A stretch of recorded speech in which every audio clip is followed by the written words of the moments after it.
అతి ముఖ్యమైన అంశంలోకి వెళ్ళబోతున్నాం కాబట్టి అందరూ కూడా శ్రద్ధగా దేవుని వాక్యమును ఆలకించవలసిందిగా మనవి చేయుచున్నాను. దేవుడు తన అద్భుత కృపను బట్టి మరొక శుక్రవారం దినంలో మనందరము కూడా దేవుని ఆరాధించడానికి, దేవుని మహిమపరచడానికి ఇటు సమయంలో దయచేసిన దేవాది దేవునికి వందనాలు చెల్లిస్తూ మీ అందరికీ కూడా ప్రభు పేట వందనాలు చెల్లిస్తున్నాను. ప్రియమైన స్నేహితులారా, దేవుడు తన అద్భుత రీతిగా ఈ యొక్క కరోనా వైరస్ నుంచి మనందరినీ కూడా కాచి కాపాడి తన రెక్కల కింద భద్రపరుస్తున్న విధానమును మనం పరిశీలన చేసినట్లయితే అనేక మంది దేవుని సన్నిధిని చూడలేక ఈ యొక్క లోకమును విడిచి వెళ్ళిపోతున్నప్పటికీ దేవుడు తన కృపా బాహుల్యము చొప్పున మనందరినీ కూడా సజీవుల లెక్కల్లో ఉంచి ఉన్నాడు. కాబట్టి అటు రీతిగా మనందరం ఈ నేటి దినాన దేవుని ఆరాధిస్తున్నామనంటే కేవలము ఆయన కృప మాత్రమే. కాబట్టి ప్రియ స్నేహితులారా, సహోదరి సహోదరులారా, దేవుని ఆరాధించడానికి మనమందరము కూడా ఆయుత్తపడాలి. దేవుడు గొప్ప సమయాన్ని మనకు దయచేసి ఉన్నాడు. మనం అనుకుంటున్నాం కదా, ఆదివారం దేవుని సన్నిధికి వెళ్ళి ఆరాధించలేకపోతున్నాము, ఒకవేళ శుక్రవారము దేవుని సన్నిధికి వెళ్ళి ఆరాధించలేకపోతున్నాము, శనివారం ఉపవాస కోడికల్లో పాలుపంచుకోలేకపోతున్నామని మనందరము అనుకుంటున్నాము. కానీ అంతకంటే ఎక్కువ సమయాన్ని దేవుడు మనకు దయచేశాడని గుర్తెరగలేకపోతున్నాం. ఎందుకంటే ప్రియమైన సహోదరి సహోదరులారా, మన అతిక్రమములు దేవునికి మనకు అడ్డుగా ఉన్న కారణము చేత గుర్తించలేకపోతూ ఉంటాం. చూడండి, కొంతమంది స్నేహితులు ఆపదలో ఉన్నప్పుడు, శ్రమలో ఉన్నప్పుడు వారు ఆలోచించే శక్తిని కోల్పోతూ ఉంటారు.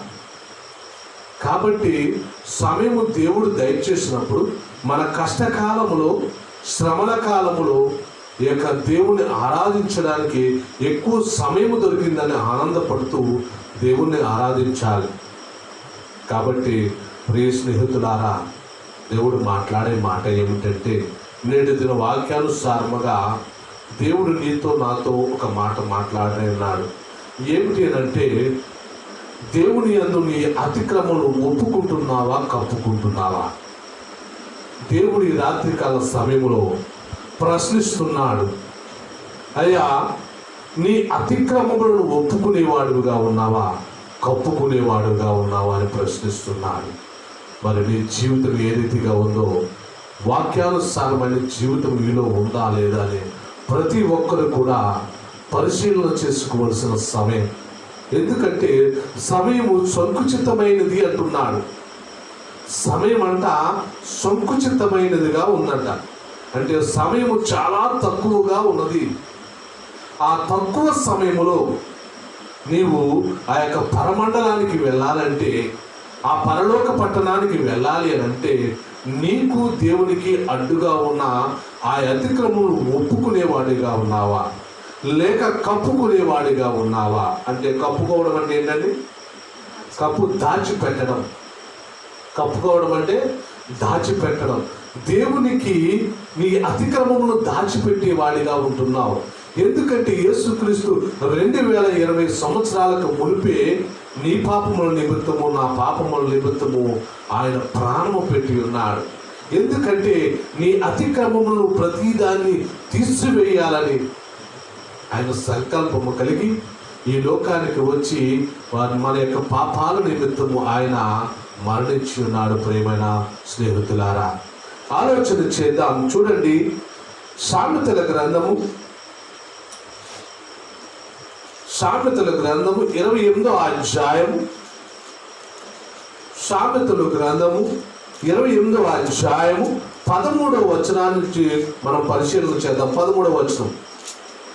అతిక్రమమును దాచిపెట్టువాడు వర్ధిల్లడు, వాటిని ఒప్పుకుని విడిచిపెట్టువాడు కనికరము పొందును. ప్రార్థన చేసుకుందాం. పరిశుద్ధుడు, ప్రేమ కనికరము గల మా పరలోకపు తండ్రి, నీ ఘనమైన పరిశుద్ధమైన నామానికి వందనాలు చెల్లిస్తున్నాం. ఈ యొక్క రాత్రికాల సమయంలో తండ్రి మీరు మాతో మాట్లాడుచున్నారు. మీ మాటలను బట్టి తండ్రి మా అతిక్రమములను తండ్రి, మా పాపములను తండ్రి, మా దోషములను మేము ఒప్పుకునే వారముగా ఉండడానికి సహాయం చేయమని యేసు పరిశుద్ధ నామమున బట్టి వేడుకుంటున్నాం పరమ తండ్రి, ఆమేన్. ప్రభునందు మిక్కిలి ప్రియాతి ప్రియమైన దేవుని బిడ్డలారా, ఇక్కడ సామెతల గ్రంథం 28వ అధ్యాయం 13వ వచనంలో దేవుడు ఒక మాట మాట్లాడుతున్నాడు. చూడండి, అతిక్రమములను దాచిపెట్టువాడు వర్ధిల్లడు, వాటిని ఒప్పుకుని విడిచిపెట్టువాడు కనికరము పొందును. ప్రియమైన సహోదరి సహోదరులారా, ఎవడైతే వారి యొక్క అతిక్రమములను దాచిపెడతాడో ఈ భూమి మీద ఎప్పటికీ కూడా వర్ధిల్లడు అని అంటున్నాడు. మరి ఎలాంటి వారు వర్ధిల్లుతారు అని అంటే, వాటిని ఒప్పుకొని విడిచిపెట్టువాడు కనికరము పొందుతాడు. ఎప్పుడైనా సరే చేసిన తప్పుని చూడండి, చిన్నపిల్లలు తల్లిదండ్రులు ఎదుర్కొనే అనేకమైన తప్పిదములు చేస్తూ ఉంటారు. అంటే తండ్రి ఆ తప్పిదములు చేసినప్పుడు తండ్రికి తెలిస్తే ఏదైనా కొడతాడేమో తిడతాడేమో అని భయపడి ఏం చేస్తారంటే చెప్పకుండా వాటిని దాచిపెడుతూ ఉంటారన్నమాట. దాచిపెట్టినప్పుడు తండ్రి యొక్క కోపానికి వారు గురి కావలసి ఉంటుంది. అదే ఒప్పుకున్నట్లయితే, నాన్న నేను ఇటువంటి తప్పిదము చేశాను, లేదా పలానా చోట నుంచి ఈ యొక్క 10 రూపాయలు నేను దొంగిలించి ఉన్నానని ఎప్పుడైతే పిల్లలు చెబుతారో వారి యొక్క కనికరము పొందుతారు. ఎందుకంటే వారు తప్పును ఒప్పుకున్నారని తండ్రి కనికరించి అటువంటి తప్పు చేయవద్దని అక్కడ మందులిస్తాడు తప్పి వారి యొక్క శిక్షకు పాత్రలు కాదు. అదే మన పరలోకపు తండ్రి కూడా మనకి జ్ఞాపకము చేస్తున్నాడు. అతిక్రమమును దాచిపెట్టువాడు వర్ధిల్లడు, వాటిని ఒప్పుకొని విడిచిపెట్టువాడు కనికరము పొందును అంటున్నాడు. మరి అటువంటి కనికరము నువ్వు నేను పొందుతున్నామా? ఆలోచన చేయండి ప్రియమైన స్నేహితులారా. ఇక్కడ నీవు ఏ స్థితి కలిగి ఉన్నావు? మరి ఒప్పుకునేవారు ఉంటారు, కొంతమంది కప్పుకునేవారు కూడా ఉంటారు. మొదటిగా ఒప్పుకున్న వారి గురించి మనము బైబిల్ నుంచి పరిశీలన చేద్దాం. ఒప్పుకునే వారి గురించి మొదటిగా పరిశీలన చేద్దాం. చూడండి, సంఖ్యాకాండము 22వ అధ్యాయము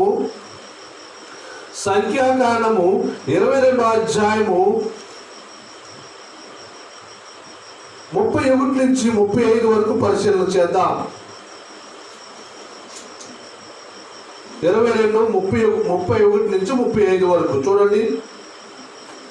అంతలో యెహోవా బిలాము కన్నులు తెరిచెను కనుక దూసిన ఖడ్గము చేత పట్టుకుని త్రేవలో నిలిచి ఉన్న యెహోవా దూతను అతడు చూచి తల ఉంచి సాష్టాంగ నమస్కారము చేయగా, యెహోవా దూత, ఈ ముమ్మారు నీ గాడిద నీ వేళ కొట్టితివి, ఇదిగో నా ఎదుట నీ నడత విపరీతమైనది కనుక నేను నీకు విరోధనై బయలుదేరి వచ్చితిని. ఆ గాడిద నన్ను చూచి నీ ముమ్మారు నా ఎదుట నుండి తొలగిన, అది నా ఎదుట నుండి తొలగిన పక్షము నిత్యముగా నేనిప్పుడే నిన్ను చంపి దాన్ని ప్రాణమును రక్షించదని చెప్పగానే బిలాము ఏం చేశాడంటండి?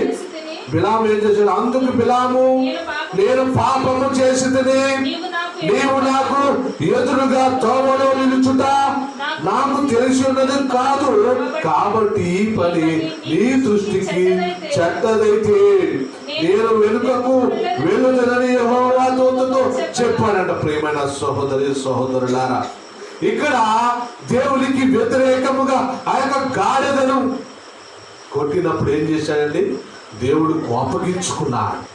కోపగించుకుని ఈ యొక్క దేవదూతను పంపించాడు బిలాముని చంపించడానికి. ఎప్పుడైతే ఆ యొక్క దేవదూతను చూడగానే అతను ఏం చేశాడంటండి, సాష్టాంగ నమస్కారం చేశాడట. కళ్ళు తెరవబడ్డాయి. వారి బిలాము యొక్క కళ్ళు తెరవబడ్డాయి. ఆ పాపపు యొక్క ఆ పొరలు విడిపోయింది. ప్రియమైన సహోదరి సహోదరులారా, మరి ఎప్పుడైతే ఆ బిలాము యొక్క కళ్ళు తెరవబడ్డాయో బిలాము ఏం చేశాడండి, సాష్టాంగ నమస్కారం చేశాడు. ఎవరికండి, యెహోవాకు సాష్టాంగ నమస్కారం చేసి, అయ్యా నేను పాపము చేసి ఉన్నానని ఒప్పుకున్నాడు. ప్రియమైన దేవుని బిడ్డలారా, ఎప్పుడైతే ఆ బిలాము ఒప్పుకున్నాడో తన ప్రాణమును రక్షించుకోగలిగాడు. ప్రియమైన సహోదరి సహోదరులారా, బిలాము జీవితంలో గొప్ప రక్షణ కలిగింది. మరి నీ జీవితం ఏ విధముగా ఉన్నది? ఈ రాత్రికాల సమయంలో దేవుడు నిన్ను నన్ను ప్రశ్నిస్తున్నాడు. నేను కోపమును తీసివేసుకున్నట్లయితే, ఎప్పుడైతే నీ అతిక్రమను ఒప్పుకుంటావో అప్పుడు ఏం చేస్తాడండి, ఎప్పుడు ఏం చేస్తాడు, నిన్ను మరణాపాయ స్థితిలోంచి ఆయన నిన్ను రక్షిస్తాడు. బిలామును చంపాలని దేవదూత వచ్చినప్పుడు ఆయన సాష్టాంగ నమస్కారం చేసి, నేను పాపిని, తన పాపమును ఎప్పుడైతే ఒప్పుకున్నాడో అక్కడ రక్షించబడిన విధానం మనకు కనిపిస్తూ ఉంటుంది. ప్రేమైన సహోదరి సహోదరులారా, మరి బిలాము వలె నీ జీవితం ఉన్నదా? నీ పాపమును ఒప్పుకుంటున్నావా? అయితే ఈ రాత్రికాల సమయంలో నిన్ను నన్ను ప్రశ్నిస్తున్నాడు. మరి యొక్క జీవితాన్ని మనం పరిశీలన చేద్దాం. మరి ఇటువంటి జీవితాలు ఒప్పుకున్న వారు ఇంకా ఎవరైనా ఉన్నారని మనం పరిశీలన చేస్తే భక్తుడైన దావీదు మనకు కనిపిస్తాడు. భక్తుడైన దావీదు మనకు కనిపిస్తాడు. చూడండి, కీర్తనల గ్రంథము 51వ కీర్తన, కీర్తనల గ్రంథము 51వ కీర్తన 1 నుంచి 13 వచనాల వరకు మనం పరిశీలన చేసినట్లయితే చూడండి, దేవా నీ కృప చొప్పున నన్ను కరుణింపుము, నీ వాత్సల్య బాహుల్యము చొప్పున నా అతిక్రమములను తుడిచివేయము, నా దోషము పోవునట్లు నన్ను బాగుగా కడుగము, నా పాపములు పోవునట్లు నన్ను పవిత్రపరచుము, నా అతిక్రమము నాకు తెలిసి ఉన్నవి. ప్రియమైన సహోదరి సహోదరులారా, దావీదు ఇంత గొప్ప భక్తిపరుడైన వాడు, ఇంత నీతిపరుడైన వాడు. ఈ దావీదు పాపము చేశాడండి, పాపము చేశాడు. పాపము చేసి ఏం చేశాడండి, వేరొకరి భార్యను పొందడం కోసం ఏం చేశాడండి, నరహత్య చేయవలసి వచ్చింది. హంతకుడుగా మారాడు. అప్పుడు దేవుడు ఏం చేశాడండి, యొక్క 51వ కీర్తన అంతా కూడా ఏంటండి, ఇది నాతాను ప్రవక్తను ఎక్కడే పంపించాడండి, దావీదు యొద్దకు పంపించిన యొక్క సందర్భాన్ని పురస్కరించుకుని రాసిన ఈ యొక్క కీర్తన. ఎప్పుడైతే నాతాను ప్రవక్త దావీదు వద్దకు వచ్చి ఒక చిన్న కథ చెప్పాడు. ఏమిటండి, ఒకరికి 100 గొర్రెలున్నవి, ఒకరికి ఒకటే గొర్రె ఉన్నది. 100 గొర్రెలున్నవాడు ఒక గొర్రెలున్న వాడిని ఆ యొక్క గొర్రెను లాక్కుని ఏం చేశాడంటే దాన్ని వధించి చేశాడన్నప్పుడు వెంటనే దావీదుకు కోపం వచ్చి, అయ్యా రాజా ఏమి చేయాలని ప్రశ్నించినప్పుడు దావీదుకు కోపం వచ్చి ఏమన్నాడు, అలాగే ఎవడైతే చేశాడో వాడిని ఏం చేయాలన్నాడండి, వధించేయాలన్నాడు. ప్రియమైన బిడ్డలారా, అప్పుడు నాతాను ప్రవక్త అన్నాడు,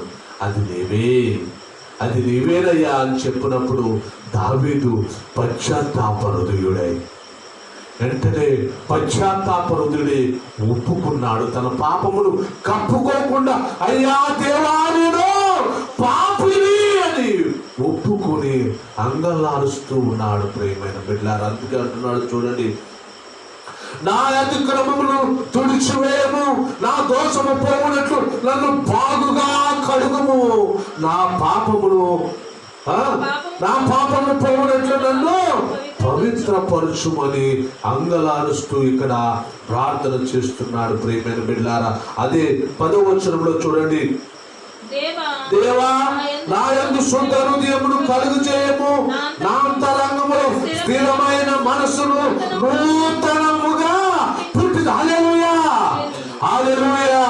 ఇక్కడ నూతనముగా పుట్టించమంటున్నాం అంటే పాపములో పడి ఉన్నానని, అయ్యా నేను నూతనముగా జన్మించాలని ఆశపడుతున్నాడు. ప్రియమైన సహోదరి సహోదరులారా, మరి నీ జీవితము ఏ రీతిగా ఉన్నది? ప్రియమైన బిడ్డలారా, ఎవరైనా అమ్మా నీవు పాపము చేస్తున్నావు, అయ్యా నీవు పాపము చేస్తున్నావు అని ఎవరైనా వచ్చి చెబితే నువ్వేం చేస్తావు? పాపాన్ని ఒప్పుకోకుండా నువ్వేం చేస్తున్నావు? వారి మీద వాచ్యమాడుతున్నావు, వారి మీద తిరుగుబాటు చేస్తున్నావు. ప్రియమైన సహోదరి సహోదరుడా, అందుకే ఇక్కడ అంటున్నాడు చూడండి, దేవా నా యందు శుద్ధ హృదయమును కలుగ చేయము, నా అంతరంగములో స్థిరమైన మనస్సును నూతనముగా పుట్టించమని ప్రాధేయపడు. నీ సన్నిధిలో నుండి నన్ను త్రోసివేయకము, నీ పరిశుద్ధాత్మ యొద్ద నుండి తీసివేయకము, నీ రక్షణానందము నాకు మరలా పుట్టించమని ఇక్కడ దావీదు ప్రార్థన చేస్తున్నాడు. ప్రియమైన సహోదరి సహోదరులారా, ఒకేలా ఈ రాత్రికాల సమయంలో ఈ వాక్యాన్ని వింటున్న నీవు కూడా, ఈ వాక్యాన్ని వింటున్న నీ జీవితంలో కూడా ఒకవేళ దావీదు వలె అటువంటి వ్యభిచార జీవితం నీలో ఉంటే, అటువంటి నరహంతకుడైన ఆ జీవితం నీలో ఉన్నట్లయితే ఒప్పుకోవాలి, నువ్వు ఒప్పుకోవాలి. ఒకవేళ ఒప్పుకోవడానికి నువ్వు సిద్ధపడినట్లయితే మరలా నూతనముగా పుట్టించమని అడగాలి.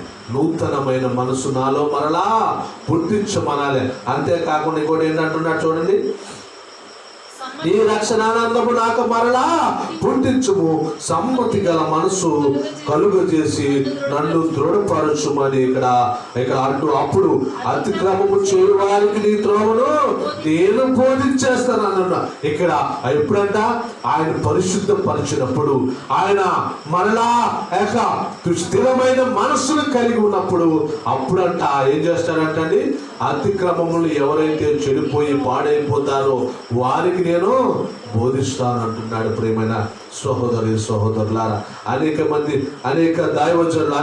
దైవజనుల విషయంలో మనం పరిశీలన చేసినట్లయితే ఎటువంటి ఒప్పుకోలు లేకుండా యా నన్ను శుద్ధీకరించుము, నన్ను రక్షించుమని ఒప్పుకోలు లేకుండా పాప జీవితంలోనే ఉండి ప్రసంగిస్తూ ఉంటారు. కాబట్టి ప్రియమైన సహోదరి సహోదరుల, దావీదు వలె నీ జీవితం ఉందేమో. అయితే ఎప్పుడైతే నాతాను ప్రవక్త ద్వారా యొక్క సందేశాన్ని విన్నాడో, దావీదు తన జీవితంలో చేసిన తప్పును తెలుసుకుని ఒప్పుకున్నాడు దేవుని ఎదుట. ఈ రాత్రికాల సమయంలో నీవు ఒప్పుకుంటావా? నీవు ఒప్పుకుంటున్నావా? అయితే నీలో ఏ దోషము లేదనుకుంటే అది దేవుణ్ణి నీవు నమ్మనట్లే. ప్రియమైన సోదరు, నీలో అనేకమైన దోషములు ఉన్నవి, అనేకమైన పాపములు ఉన్నవి, అనేకమైన దౌర్భాగ్యమైన స్థితి నీలో నాలో ఉంది. ప్రియమైన సహోదరి సహోదరులు, వాటినన్నింటినీ దావీదు వలె ఒప్పుకునే స్థితి నీలో నాలో ఉండాలని ఆశపడుతున్నాడు. మనం ఇంకా అనేక మందిని పరిశీలన చేద్దాం. చూడండి, హిజ్కియా చూడండి, యెషయా గ్రంథము 38వ అధ్యాయము, యెషయా గ్రంథము 38వ అధ్యాయము 1 నుంచి 6 వచనాల వరకు పరిశీలన చేద్దాం. ఆ దినములో హిజ్కియాకు మరణకరమైన రోగము రాగా ప్రవక్తయు ఆమోసు కుమారుడైన యెషయా అతని యొద్దకు వచ్చి, నీవు మరణించబోచున్నావు, బ్రతుకు కనుక నీవు నీళ్లు చక్కబెట్టుకుని ఆ యెహోవా సెలవిచ్చుచున్నాడని అతడు తన ముఖమును వాడి తట్టు తిప్పుకొని, యెహోవా యథార్థ హృదయుడు సత్యముతో నీ సన్నిధిని నేనెట్లు మెచ్చుకుందును, నీ దృష్టికి అనుకూలముగా సమస్తము నేనెట్లు జరిగించుదును, కృపతో జ్ఞాపకము చేసుకోమని హిజ్కియా కన్నీరు విడుచుచు యెహోవాకు ప్రార్థన చేశాడు. ప్రియమైన సహోదరి సహోదరులారా, హిజ్కియా చూడండి, మరణకరమైన రోగము కలిగినప్పుడు ఒప్పుకుంటున్నాయా, నేను ఎటువంటి జీవితాన్ని నేను జీవించాను జ్ఞాపకము చేసుకోమని కన్నీరు విడిచి ప్రార్థన చేస్తున్నాడు. ప్రియమైన సహోదరి సహోదరులారా, ఎందుకంటే దేవుడు తన బిడ్డలైన వారిని అన్నిటికీ కూడా విడిచిపెట్టడానికి ఆయన విడిచిపెట్టాడు. కాబట్టి ఆ మరణకరమైన ఛాయలలో నుంచి, మరణకరమైన ఆ ఆపదకాలమైన సమయంలో నుంచి ఆయన తప్పించడానికి నువ్వు ఎప్పుడైతే కన్నీరు విడిచి ప్రార్థన చేస్తావో, ఎప్పుడైతే నీ పాపాన్ని నీవు ఒప్పుకుంటావో, ఆ క్షణమే ఏం చేస్తాడంటండి? ఎప్పుడైతే ఒప్పుకుంటావో అప్పుడు నీవు రక్షించబడతావు. ప్రియమైన సహోదరి సహోదరు, చూడండి, నీవు తిరిగి ఇజ్గా యొద్దకు పోయి అతనితో ఇట్లనము, నీ పితడైన దావీదు దేవుడైన యెహోవా నీకు సెలవిచ్చినదేమనగా, నీవు కన్నీరు విడిచుట చూచితిని, నీ ప్రార్థన నేను అంగీకరించున్నాను. ఇక నువ్వు 15 సంవత్సరములు ఆయుష్కాలమును నీకు. హల్లెలూయా, హల్లెలూయా. ప్రియమైన సహోదరి సహోదరులారా, ఇక్కడ యెషయా ప్రవక్త ద్వారా ఎప్పుడైతే హిజ్కియాకు వచ్చి దేవుడు తన మాటలు తెలియపరుచున్నాడో, అప్పుడు వెంటనే హిజ్కియా ఏం చేశాడండి? కన్నీరు విడిచి ప్రార్థన చేశాడు. అయ్యా, నీ సన్నిధిలో నేను ఏ విధంగా మెలుక్కుంటున్నాను, ఎంత యథార్థవంతుడు, ఎంత నీతివంతుడు, అయ్యా నన్ను జ్ఞాపకము చేసుకోమని కన్నీరు విడిచి ప్రార్థన చేశాడు. ప్రియమైన సహోదరి సహోదరులారా, మరి ఈ ఆపత్కాల సమయములు, ఈ మరణాపాయకాలమైన ఈ సమయంలో నీవు ఏనాడైనా కన్నీరు విడిచి ప్రార్థన చేశావా? ఎంతసేపు ఏము తిందుమా, ఏము తాగుదుమా, ఎటువంటి జీవితాన్ని జీవిద్దామని ఆలోచన తప్ప మనలో, అయ్యా నా సహోదరులు, నా స్నేహితులు, నా బంధువులు అనేక మంది మరణిస్తున్నారని ఏనాడైనా కన్నీరు విడిచి ప్రార్థన చేస్తావా? ఆలోచన చేయని ప్రియమైన సహోదరి సహోదరుల, ఎప్పుడైతే నీవు కన్నీరు విడిచి ప్రార్థన చేస్తావో, హిజ్కియా కన్నీరు విడిచి ప్రార్థన చేశాడు. కాబట్టి ఆ మరణాపాయం నుంచి తప్పించి ఇంకా 15 సంవత్సరంలో ఆయుష్నిచ్చాడు. ప్రియమైన దేవుడు బిడ్డారు. హల్లెలూయా, హల్లెలూయా. చూడండి, ఆలోచన చేయండి. ఒప్పుకున్నాడు, అయ్యా నేను పాపిని, నన్ను జ్ఞాపకము చేసుకోమని హిజ్కియా ఎప్పుడైతే కన్నీరు విడిచి ప్రార్థన చేశాడో అప్పుడు తన ఆయుష్ను పెంచున్నాడు. మరి నీ ఆయుష్ పెరగాలంటే, నీ బంధువుల యొక్క ఆయుష్ పెరగాలంటే, నీ స్నేహితుల యొక్క ఆయుష్ పెరగాలంటే నువ్వు కన్నీరు విడిచి ప్రార్థన చేయాలి, ఒప్పుకోవాలి. దేవుని సన్నిధిలో ఒప్పుకోవాలి. అయ్యా నేను పాపినయ్యా, నన్ను రక్షించు. అందుకనే ప్రియమైన సహోదరి సహోదరుల, నువ్వు ఎప్పుడైతే నీతివంతుడిగా యథార్థవంతుడిగా ఉండి కన్నీరు విడిచి ప్రార్థన చేస్తావో, నీ అతిక్రమం నువ్వు ఎప్పుడైతే ఒప్పుకుంటావో నీ ప్రార్థన ఆలకిస్తాడు. ప్రియమైన సహోదరి సహోదరులారా, అలా ఇంకా అనేక మందిని మనం పరిశీలన చేద్దాం. ఇంకా చూడండి, లూకా సువార్త 22వ అధ్యాయం చూడండి. లూకా సువార్త 22వ అధ్యాయము 55 నుంచి 22, 55 నుంచి 62 వరకు పరిశీలన చేద్దాం. 22, 55 నుంచి 65 చూడండి. అంతటా కొందరు నడుముంగిట మంట వేసి చుట్టూ కూర్చున్నప్పుడు పేతురును వారి మధ్యలో కూర్చుండెను. అప్పుడు ఒక చిన్నది ఆ మంట వెలుతురులో అతన్ని కూర్చుంటే చూచి అతని తేరు చూచి వీడును అతనితో కూడా ఉండేనని చెప్పిన. అందుకు పేతురు, అమ్మాయి నేను అతను ఎరుగను. మరి కొంతసేపటి వరకు మరి ఒకడు అతను చూసి ఇలాగ ముమ్మార్లు ఎప్పుడైతే ఇక్కడ బొంకి ఉన్నాడో అప్పుడు ఆకన 61 వచ్చిన చూడండి. అప్పుడు ప్రభువు తిరిగి పేతురు వైపు చూచాడు కనుక పేతురు, నేను కోడు కుయ్యక మునుపు నీవు ముమ్మార్లు నన్ను ఎరుగవద్దు అని తనతో చెప్పిన మాట జ్ఞాపకము చేసుకొని సంతాపపడి ఏడ్చెను. ప్రియమైన సహోదరి సహోదరుల, అప్పుడు ఒప్పుకున్నాడు పేతురు. ముమ్మార్లు బొంకిన తర్వాత అప్పుడు ఒప్పుకున్నాడు. ఎప్పుడైతే దేవుడు కనిపించాడో జ్ఞాపకము చేసుకున్నాడు, దేవుడు ఏదైతే చెప్పాడో అది నా ఎడలా జరుగుతుందని అది అప్పుడు ఒప్పుకొని కన్నీరు విడిచి ప్రార్థన చేశాడు. ప్రియమైన సహోదరి తన తప్పిదాన్ని ఒప్పుకున్నాడు, బొంకాడు కదా. సహజంగా అనేక మంది బిడ్డలు తల్లిదండ్రులు ఏదన్నా అడగగానే చిన్న విషయం, మరి బాబు నువ్వు అది తీసావంటే వెంటనే ఏమంటారు నేను తీయలేదు అని బొక్కుతూ ఉంటారు. ప్రియమైన సహోదరి మరి అంటే జీవితం నీలో నాలో ఉంది కాబట్టి పరిశీలన చేయాలి. పేతురు వలె బొంకేవారిగా ఉన్నావేమో. ఈ రాత్రికాల సమయంలో దేవుడు నన్ను ప్రశ్నిస్తున్నా. అది కూడా అతిక్రమమే, అది కూడా పాపమే. నువ్వు ఎప్పుడైతే బొంకుతావో, ఇక్కడ పేతురు ఏం చేశాడండి? బొంకాడు. ఎప్పుడైతే దేవుణ్ణి తెలుసుకున్నాడో, దేవుడు కనులారా చూశాడో, అప్పుడు వెంటనే పశ్చాత్తాపరుదీయుడే ఏడుస్తున్నాడు. ప్రియమైన సహోదరు, మరి నేను ఏం చేస్తున్నాను? దేవుని ఎరుగనంటున్నాం కదా. అటువంటి రోజులు సమీపించబోతున్నాయి. నేను ఎరుగునని బొంకే రోజులు అతి సమీపముగా ఉన్నాయి. ఈలోపు నువ్వేం చేయాలి?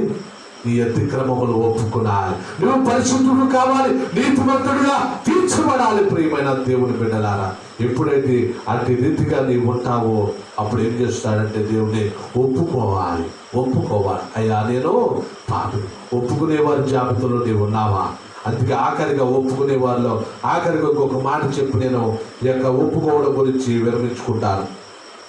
అదే లూకా సువార్త 23వ అధ్యాయం 39 నుంచి 43 వరకు పరిశీలన చేద్దాం. 23, 39 నుంచి 43 వరకు.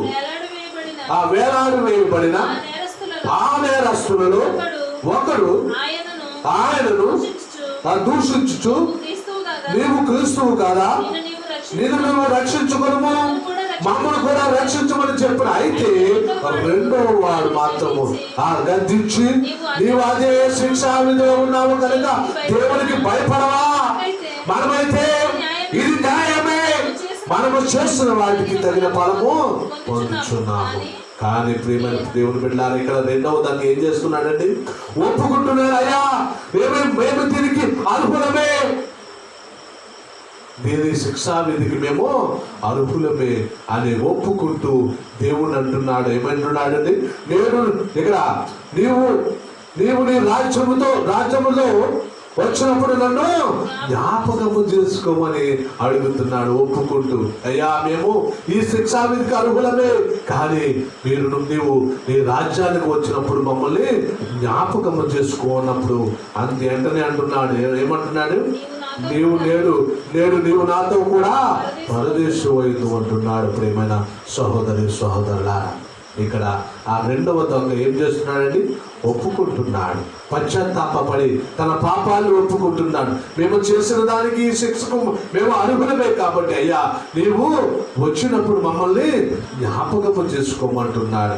మరి ఎంతమంది దేవుని జ్ఞాపకము చేసుకోవాలని ఆశపడుతున్నారు? ప్రియమైన సహోదరుల, మీ పాపాలను ఒప్పుకోవడానికి ఎంతమంది ఆయుధపడుతున్నారు? ప్రియమైన సహోదరుల, అది పరిశీలన చేయాలి.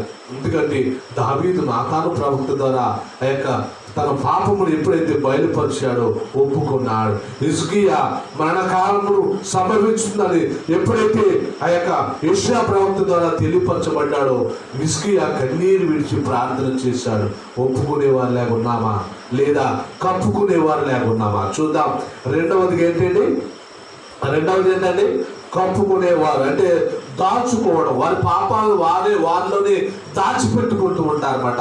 చేసిన పాపాన్ని దేవుని దగ్గర ఒప్పుకోలేక, తల్లిదండ్రుల దగ్గర ఒప్పుకోలేక, భార్య దగ్గర ఒప్పుకోలేక, భర్త దగ్గర ఒప్పుకోలేక అనేక విధములుగా సతమతమవుతూ కప్పుకుంటూ ఉంటారు పాపాలని. పాపాలు ఏం చేస్తూ ఉంటారంటే కప్పుకుంటూ ఉంటారు, వారిలోనే దాచుకుంటూ ఉంటారు. ప్రియమైన దేవుని బిడ్డలారా, మరి నువ్వు ఏ రకానికి చెందిన వారిగా ఉంటున్నావు? ఇక్కడ ఒప్పుకునే వారిని పరిశీలన చేసాం. రెండవదిగా కప్పుకునే వారి గురించి మనం పరిశీలన చేద్దాం. చూడండి, ఆదికాండము 4వ అధ్యాయం 9వ వచనం నుంచి 15వ వచనం వరకు పరిశీలన చేద్దాం. ఆదికాండము 4వ అధ్యాయం. యెహోవా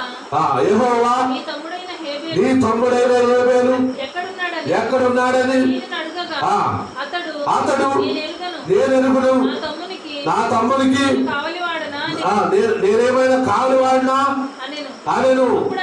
అప్పుడు ఆయన నీవు చేసిన పని ఏమిటి? నీ తమ్ముని రక్తము యొక్క స్వరము నేలలో నుండి నాకు మొరపెడుచున్నది.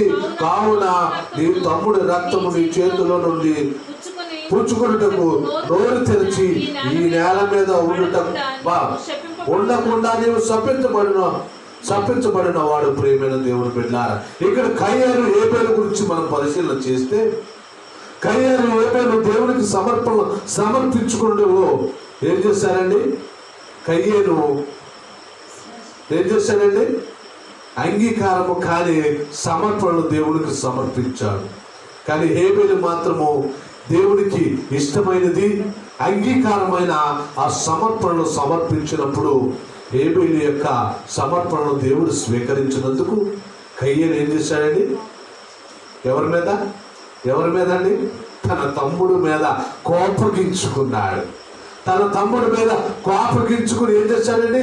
కోపము వలన పాపము చేసి ఉన్నాడు. ప్రేమైన దేవుని బిడ్డలారా, ఏం పాపం అంటే ఏం చేశాడండి? హేబేల్ని వధించి ఉన్నాడు. ప్రేమైన దేవుని బిడ్డలారా, నేటి దినాన ఆస్తి కోసం, అనేకమైన పాప కార్యాల కోసం అనేక మందిని ఇక హత్య చేస్తున్నారు. ఇక్కడ చూడండి, చేసిందే కాకుండా ఏం చేస్తున్నాడండి? ఏం చేస్తున్నాడు? ఇక్కడ అడుగుతుంటే నా తమ్ముడికి నేనేమైనా కావలి వాడునా అని కప్పు పుచ్చుతున్నాడు కదా. మనం సహజంగా ఒరే బాబు, ఆ సమయాన్ని నువ్వు అక్కడే ఉన్నావు కదా, నేనేమన్నా నీకేమన్నా చెప్పడానికి నేనేమన్నా దానికి నేను జవాబుదారా అని ప్రశ్నిస్తూ ఉంటారు. పాప కార్యము చూసిన వారు కూడా ఏం చేస్తూ ఉంటారండి? అది దాన్ని చెప్పకుండా కప్పు పుచ్చుతూ ఉంటారు. మరి ఇక్కడ కయ్యేను కూడా అదే చేస్తున్నాడు. ఏమంటే ఏం చేస్తున్నాడండి? కయ్యేను ఏం చేస్తున్నాడు? యెహోవా నీ తమ్ముడు హేబేలు ఎక్కడున్నాడని కయ్యేను అడుగా, అతడు నేను ఎరుగను నా తమ్ముడికి నేనేమైనా కావలి వాడినా అని కప్పు పుచ్చుకుంటున్నాడు తన పాపాన్ని.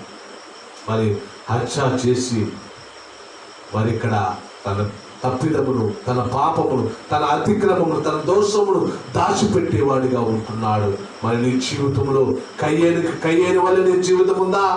ఈ రాత్రికాల సమయంలో దేవుడు నన్ను ప్రశ్నిస్తున్నాడు. ప్రియమైన సహోదరి సహోదరుడా, నువ్వు అనేకమైన పాప కార్యములు చేస్తూ దేవుని నామానికి అవమానకరముగా జీవిస్తూ ఈ పాపాలను ఒప్పుకోకుండా ఏం చేస్తున్నావు? కప్పు పుచ్చుకుంటున్నావు. అందుకే ప్రశ్నిస్తున్నాడు. నువ్వు కప్పు పుచ్చుకున్నట్లయితే నువ్వు దేవునికి దూరం అయిపోతూ ఉంటావు. నువ్వు ఎప్పుడైతే ఒప్పుకుంటావో దావీదు వలె నువ్వు ఎప్పుడైతే ఒప్పుకుంటావో దేవునికి దగ్గరయ్యి నీ మరణాపాకాయ కాలం నుంచి దేవుడు ఏం చేస్తాడు? రక్షిస్తున్నాడు. మరి అటువంటి స్థితి నుంచి నువ్వు తప్పించబడాలంటే ఇక్కడ ఏం చేశాడంటే, మరి కయ్యేను ఏం చేశాడు? దేవుడు శపించాడు. ఎప్పుడైతే పాపాలని నువ్వు ఒప్పుకోకుండా పాప జీవితంలో జీవించడానికి నువ్వు ఇష్టపడతావో, ఎప్పుడైతే నీ పాపాలని కప్పుపుచ్చుకోవాలని నువ్వు ఆలోచన చేస్తూ ఉంటావో ఏం చేస్తావండి? మీరేమవుతారు? అప్పుడు శపించబడతారు. ఏమని శపించాడండి? ఏమని శపించాడు చూడండి. నీవు నేలను సేద్యపరిచి ఒకవేళ నువ్వు చేసినా కానీ అది సారం ఇవ్వదంట. ఎంతో కష్టం చేస్తేనే కానీ నీకు తిండి గింజలు దొరకవని అలాగ శపించేశాడు. ప్రేమైన దేవుని బిడ్డ, నువ్వు అనుకుంటూ ఉంటావు ప్రేమైన సహోదరి సహోదరులారా, నా పాపాలు ఎవరు చూడట్లేదు కదా అనుకుంటావు. ఇక్కడ కయ్యేను కూడా అదే అనుకున్నాడు. ఏమనుకున్నాడండి? నా దోష శిక్ష నేను భరించలేనంత గొప్పది.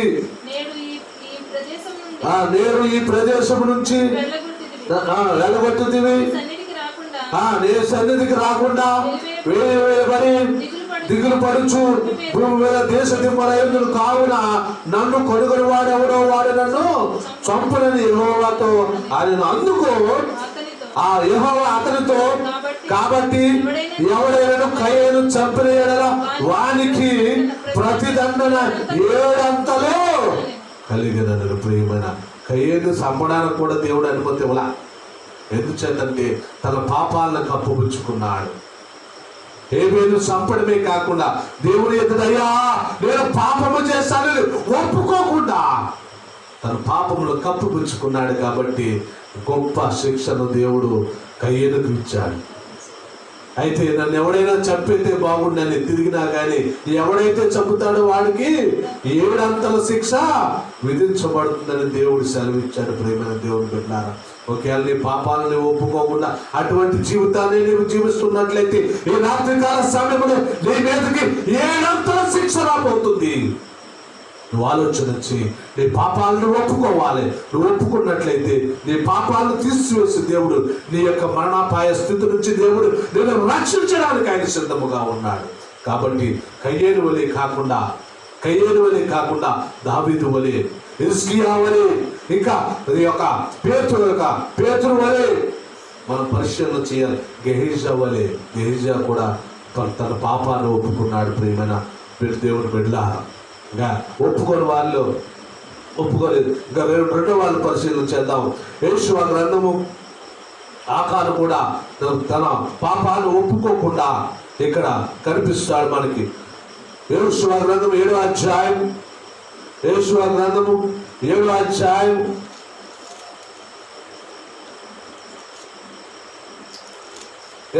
నుంచి 26 వరకు చదువుకుందాం. 7వ అధ్యాయము.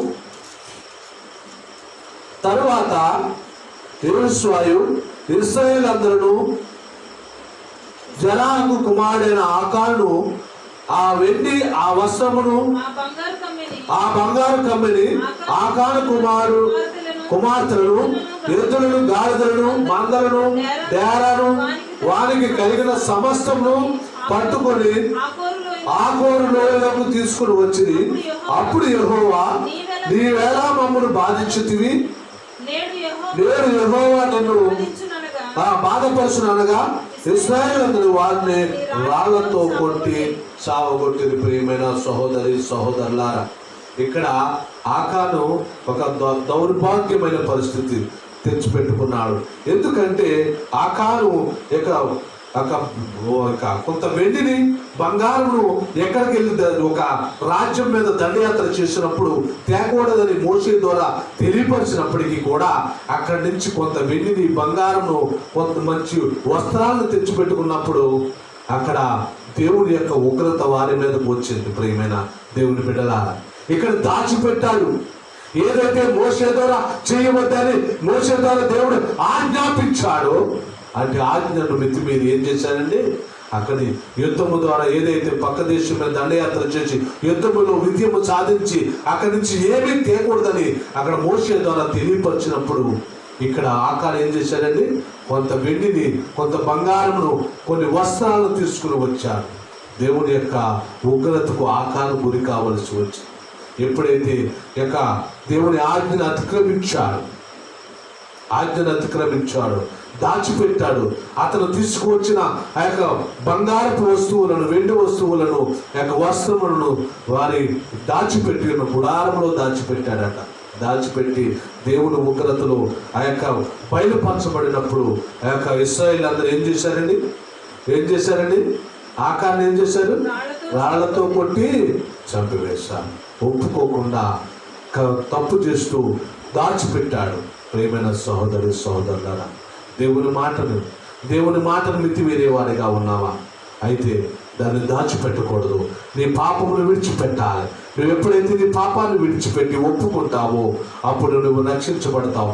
ఇక్కడ ఆకాను యొక్క శిక్షకు గురి కావాల్సి, ఆ మరణ శిక్షకు గురి కావాల్సి వచ్చింది. ప్రియమైన సహోదరులారా, దేవుని ఆజ్ఞ మితిమీరి ఏదైతే దేవుడు తేవద్దన్నాడు, ఏదైతే చేయొద్దంటాడు ఆ పనిని ఇక్కడ ఆకాను చేయడం వలన మరణము పొందవలసి వచ్చింది. అట్టి మరణాపాయ స్థితి నుంచి నువ్వు తప్పించబడాలంటే నువ్వేం చేయాలండి? ఏం చేయాలి?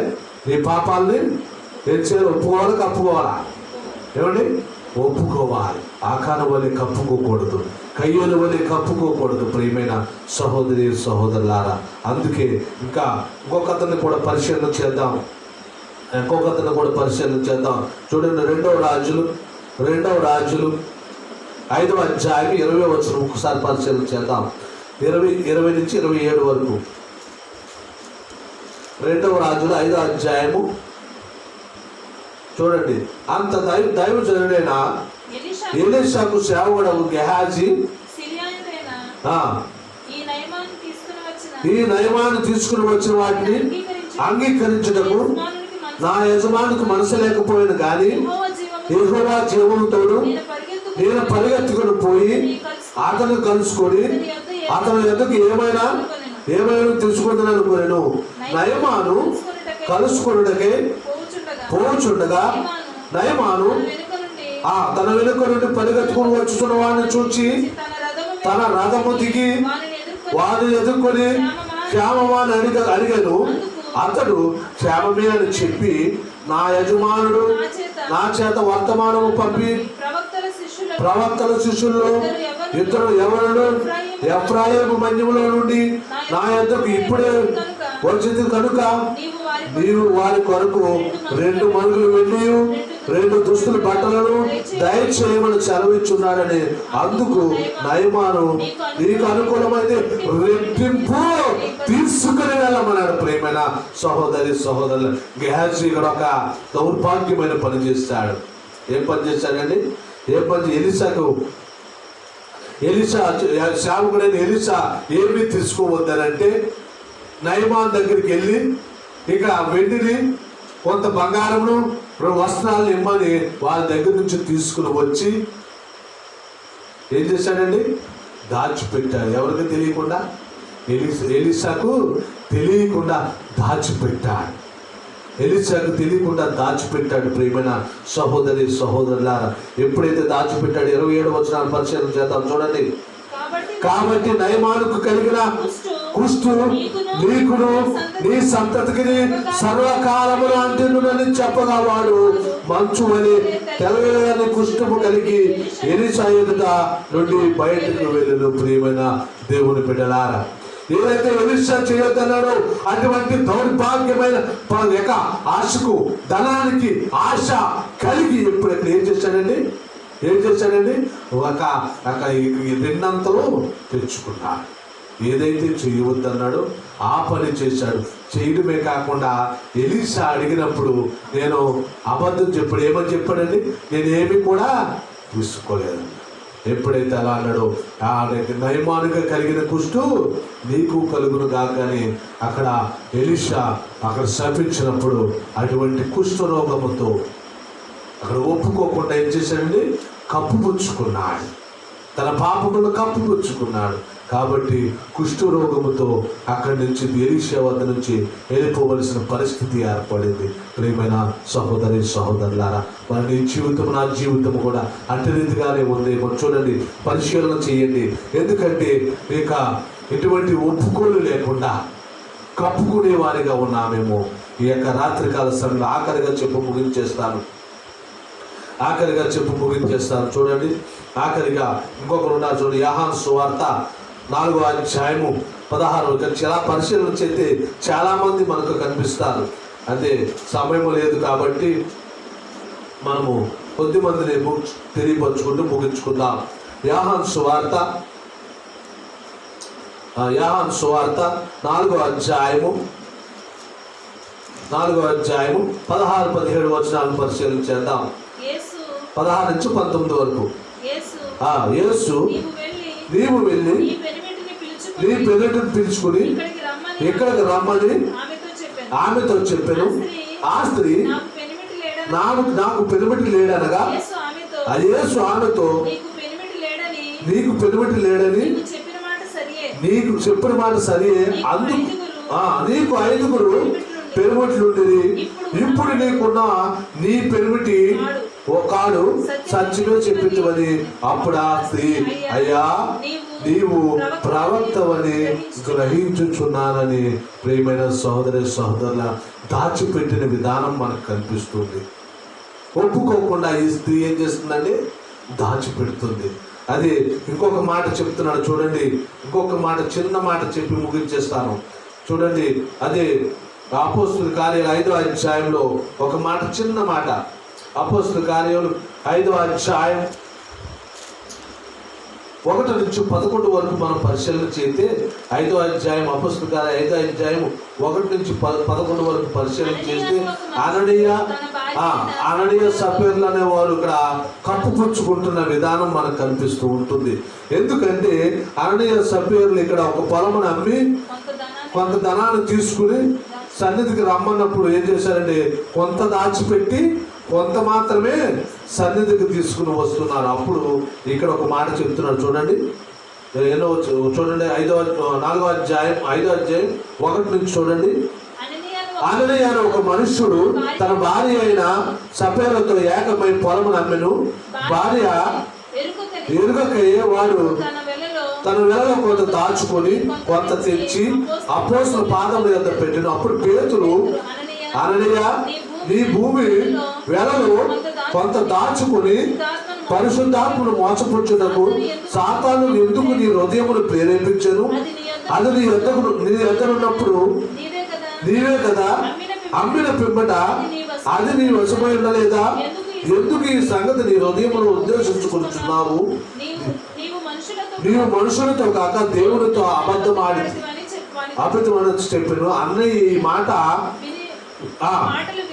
విడుచునే పడిపోయి ప్రాణమును విడిచిపెట్టిన ప్రియమైన సహోదరి సహోదరులారా, ఇక్కడ అననీయ ఏం చేశాడండి?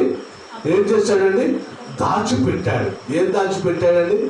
ధనాన్ని దాచిపెట్టి ధనాపేక్ష గలవాడై దేవునికి ఏదైతే సమర్పించాలని అనుకున్నారో దాన్ని సమర్పించకుండా ఆ పరిశుద్ధాత్మను మోసపరచడానికి ఏం చేశాడండి? కొంత దాచిపెట్టి కొంత ధనాన్ని తీసుకుని వచ్చాడు. ఎప్పుడైతే అలా దాచిపెట్టి తన పాపాన్ని ఒప్పుకోలేదో అప్పుడు వెంటనే ఏమయ్యాడు? అక్కడే పడి చనిపోయాడు. ఆ విషయము తెలియని తన భార్య సపేర ఏం చేసిందండి? అక్కడికి వచ్చి కొంత ధనాన్ని నువ్వు ఎందుకు దాచిపెట్టానప్పుడు ఆమె కూడా ఏమందండి? నేను దాచిపెట్టలేదని అన్నది. అప్పుడు వెంటనే ఆమె కూడా అక్కడే మరణించింది. ప్రియమైన సహోదరి సహోదరులారా, ఆలోచన చేయండి. నీ పాపాలను ఒప్పుకోకుండా కప్పుపుచ్చుకునే రీతిలో ఉంటున్నావు. నువ్వు ఎప్పుడైతే నీ పాపాలను ఒప్పుకోవో నీ మరణము తథ్యం. నీ మరణము సమీపించబోతుంది. నీ మరణాపాయం నుంచి నేను తప్పించే ఆ దేవాతి దేవుని ఎదుట నీ పాపాలను ఒప్పుకోకుండా కయ్యేను వలె నీ జీవితాన్ని మార్చుకుంటున్నావు. గెహాజీ వలె నీ జీవితాన్ని మార్చుకుంటున్నావు. అననీయ సపేర్ల వలె నీ జీవితాన్ని మార్చుకుంటున్నావు. ఈ రాత్రికాల సమయంలో దేవుడు నన్ను ప్రశ్నిస్తున్నాడు. నా కుమారుడా, కుమార్తె, ఎంతకాలము నీ పాపములు ఒప్పుకోకుండా నీ పాప జీవితములు నిన్ను విడిచిపెట్టకుండా ఎంతకాలం జీవిస్తావు? దావీదు ఒప్పుకున్నా. దావీదు తన జీవితంలో చేసిన ఆ గొప్ప పాపములు వెంటనే ఒప్పుకున్నా. మరి నేను ఎందుకు ఒప్పుకోలేకపోతున్నా? ఎప్పుడైనా ఆలోచన చేశారా? ఈ లోకం శాశ్వతం అనుకుంటున్నామేమో. ఈ లోకంలోనే నేను ఇంకా జీవించాలని ఆశపడుతున్నావేమో. అలాగే అనుకున్నాడు. ఎవరండి? ద గ్రేట్ అలెగ్జాండర్ అలాగే అనుకున్నాడు. ఈ లోకానంతా జయించి ప్రపంచాన్ని జయించి నేను చక్రవర్తిని కావాలనుకున్నాను. తన 33వ ఏటే మరణించాడు. తక్కువ కాలంలో. అప్పుడు అనుకున్నాను, ఈ లోకం శాశ్వతము కాదు, ఈ లోకంలో ఎవరు కూడా ఈ జీవితాన్ని నిలపలేరని అప్పుడు తెలుసుకున్నాను. మరి నేను కూడా ఇంకా ఎంతకాలం తెలుసుకో? మరి దేవుని ఎదుట నీ పాపాలని ఒప్పుకుంటున్నావా, కప్పుకుంటున్నావా? ఈ రాత్రికాల సమయంలో దేవుడు నన్ను ప్రశ్నిస్తున్నారు. ప్రియా స్నేహితులారా, ప్రియా సహోదరులారా, దేవుడు ఏమని ప్రశ్నిస్తున్నారు? అయ్యా, నీ పాపములు ఒప్పుకుంటావా లేదా కప్పుకుంటావా? ఏం చేద్దామనుకుంటున్నారు? ఈ రాత్రికాల సమయంలో దేవుడు ప్రశ్నిస్తున్నాడు, ఒప్పుకుంటున్నావా, కప్పుకుంటున్నావా? ఏం చేద్దాం అనుకుంటున్నావు? ఒప్పుకుందాం అనుకున్న వారందరూ కూడా చేతులు పైకెత్తండి. ఒప్పుకుందాం అనుకున్న వారందరూ కూడా చేతులు పైకెత్తినట్లయితే దేవుడు వారి పాపాలను క్షమించడానికి, వారి అధికారములను తీసివేయడానికి సిద్ధముగా ఉన్నాడు. కాబట్టి ఈ కొద్ది మాటలు దేవుడు దీవించును గాక. ఒప్పుకుందాం అనుకున్న వారు అలాగే చేతులు పైకుంచి, ఒప్పుకుందాం అనుకున్న వారు అలాగే చేతులు పైకుంచండి. ఎప్పుడైతే నీ పాపాలను ఒప్పుకుందామని నువ్వు అనుకుంటున్నావో అప్పుడు దేవుడు నీ పాపాలను తీసివేసి నేను పరిశుద్ధపరచాలని ఆశపడుతున్నాను. కాబట్టి ప్రియ సహోదరి సహోదరులు అందరూ కూడా మోకాళ్ళు ఉందాం, అందరూ కూడా మోకరిద్దాం, మోకాళ్ళను ప్రార్థన చేద్దాం. అయ్యా నేను పాపిని, ప్రార్థనలో ప్రార్థన చేయవలసిన సమయం ఇది.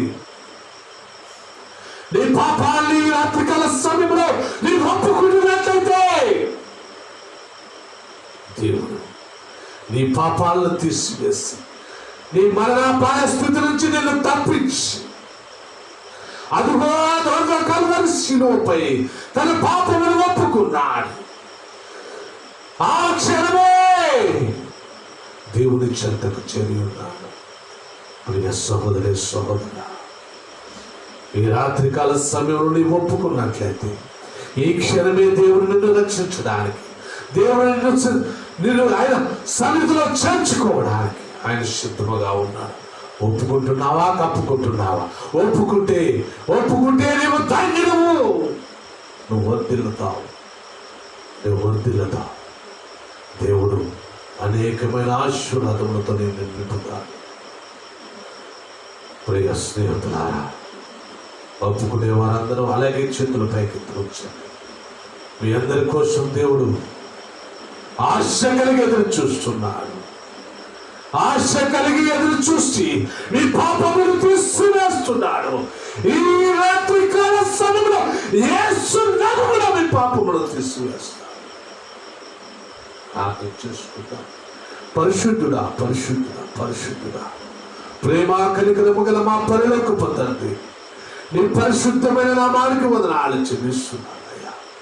అయ్యా ఈ రాత్రికాల సమయమున తండ్రి, నీ ఎదుట తండ్రి మా పాపాలను ఒప్పుకోవడానికి సిద్ధపడుతున్న ప్రతి బిడ్డ విషయంలో తండ్రి విజ్ఞాపన చేస్తున్నాం. అయ్యా కప్పుకునే వారముగా కాకుండా తండ్రి ఒప్పుకుని తండ్రి మా పాపలను తీసివేసుకుని తండ్రి ఆ పరలోక పదంలోకి తండ్రి మేమందరం కూడా ఏకమై ఏక శరీరమై తండ్రి ప్రవేశించడానికి తండ్రి అయ్యా ఒప్పుకుంటున్నాము తండ్రి, ఒప్పుకుంటున్నాము. అయ్యా మమ్మల్ని పరిశుద్ధపరచండి.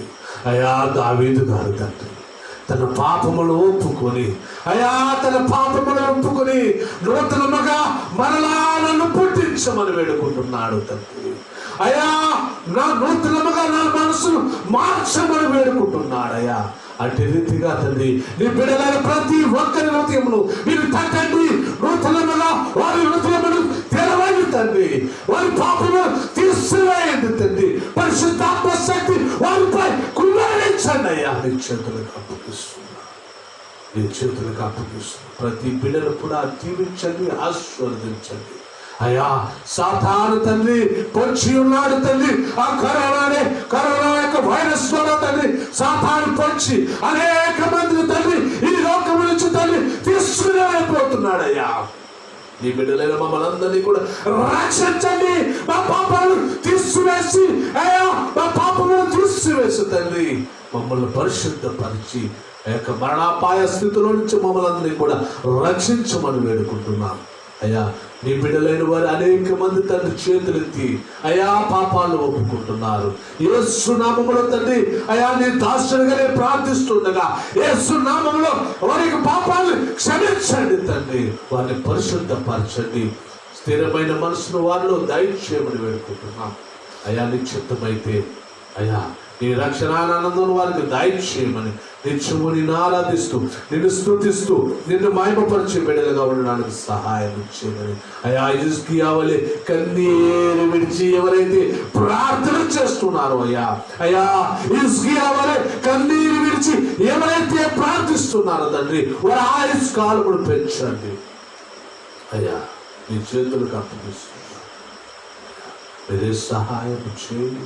కయ్యేరు వలె మా జీవితాలు ఉండకుండా తండ్రి, కయ్యేరు వలె మా జీవితాలు ఉండకలా, గెహాజీ వలె మా జీవితాలు, అననీయ సఫీరు వలె మా జీవితాలు లేకుండా తండ్రి మమ్మల్ని పరిశుద్ధపరచండి అయ్యా, మమ్మల్ని పరిశుద్ధపరచండి.